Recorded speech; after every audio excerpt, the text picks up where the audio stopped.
What's up everyone, it's me Noah. Welcome back to my channel. So if you have been following me, you guys know that I just came from a vacation from Europe. So today I figured I need to share with you guys my experience about obtaining a Schengen visa. Alright, so let's start with what is a Schengen visa. It is a visa that you have to obtain if you would like to go to a European country. So I'm not saying all of the European countries, but for example France, you can do your own research. France is part of the Schengen area, so they have their own agreement there that if you have to go to these countries, you have to get a single visa and you will be able to visit 30 countries or up to 30 countries. Alright, so let's begin. So next question is, if you really need a visa, do you really need to get a visa? So that's what you need to do some research for. So for me, since I'm a Filipino and I do have a Philippine passport, then of course I need to obtain a visa in order for me to go there. So that's the next thing. And then you have to find out which country you would like to visit. You have to plan for it. So for me, I planned for going to Denmark. So of course I have to apply for a Schengen visa at the Danish Embassy. Alright? And then next is which country you're living in. So I'm not actually living in the Philippines, but I am living in Dubai. So in Dubai, based on my research, you cannot apply directly to the embassy. They won't allow that. Instead, you have to apply through a third-party company. And here in Dubai, we have a company called VFS Global. They are responsible to get everything required by the embassy, and they are going to be the one to submit to them and do the follow-up or do the negotiation or whatever, but you're gonna have to submit to them. Alright, so next is how to apply at the VFS Global. So you have to go to their website, you have to fill out a form, and then once it's completed, you will be getting an appointment time and date. So that's the process. Now what's gonna happen there is you have to print out a checklist as well, which I'm not sure if in other countries it is available, but in my case I have a checklist there because when you log into their website, they will also be redirected to the Danish Embassy for my case again. So I was filling out a form for an appointment and also all my personal information, and also I have to mirror that, so meaning I have to fill out the same form at the Danish Embassy. So again, I'm not sure if it will do it in other countries, but with my experience, yes, it did. Alright, so next is the requirements. So the requirements are completed form, the appointment date and time, because you're gonna have to show that at the VFS Global as well. And then of course, by the way, before you apply, make sure you have all the required documents, otherwise you're gonna end up coming back to the VFS Global, and if you are a little bit far from there, then you're gonna have some issues. So the requirements are 6 months bank statement, okay, salary certificate from your employer, and then your passport, and it has to be at least 6 months, or it has to be valid for 6 months. At the same time, your visa, because I live in a foreign country, so I have to show them that my resident visa is valid for 6 months. Also, you have to get an insurance, and this insurance should cover you, if I'm not mistaken, it should cover you for 20,000 euro. They have a requirement there that you have to comply. And then next is the what else? Insurance, the ticket, and then the hotel accommodation. So it has to match the date and the time together with your application. So for example, if you apply for January 1 to 31st, then all of your bookings should be from 1st to 31st. Alright, now next is, what else I'm trying to find.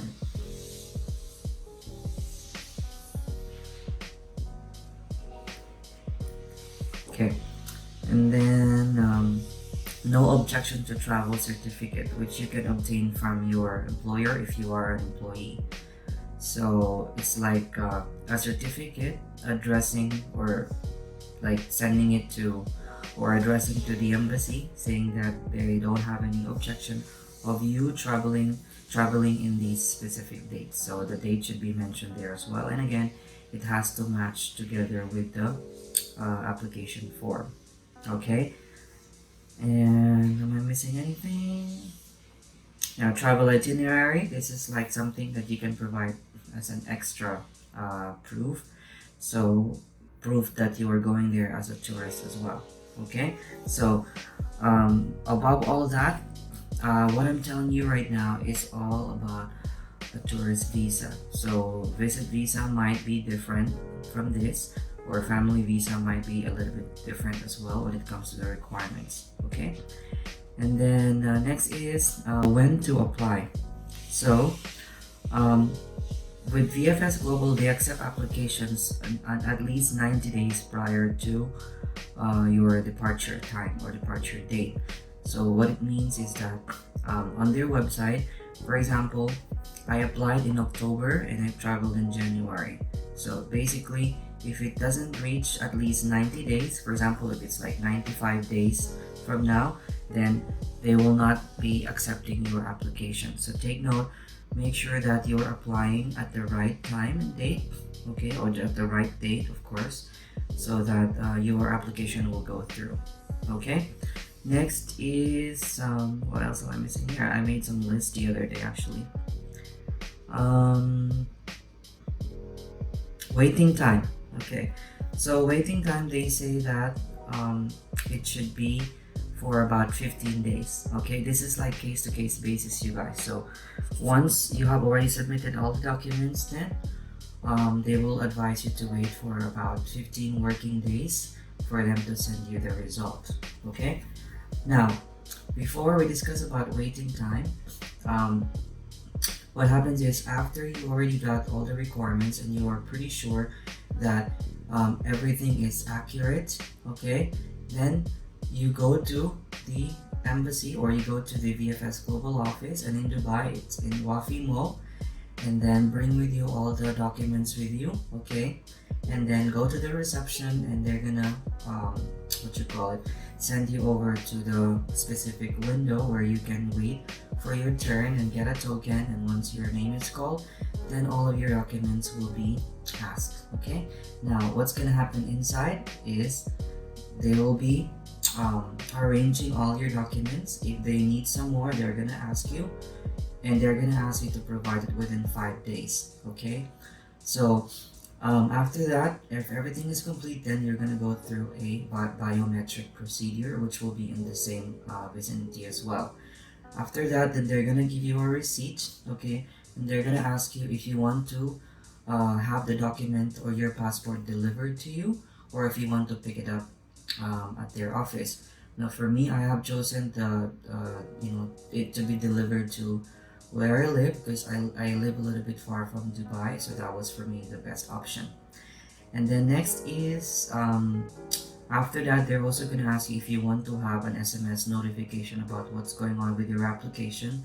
So I also took that for an additional cost, okay, because that really helped me so much when it comes to knowing what is going on with my application. Okay, so trust me guys, it's really, like a game changer, should I say. Okay, and then what else? Am I missing anything?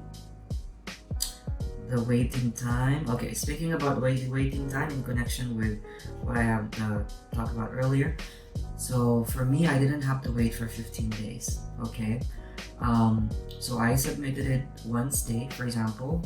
So this is really the actual day, but not the date. So I submitted it Wednesday, and then by Monday I received a call from the embassy, and then on Thursday I have received my passport, and that's with the Schengen Visa.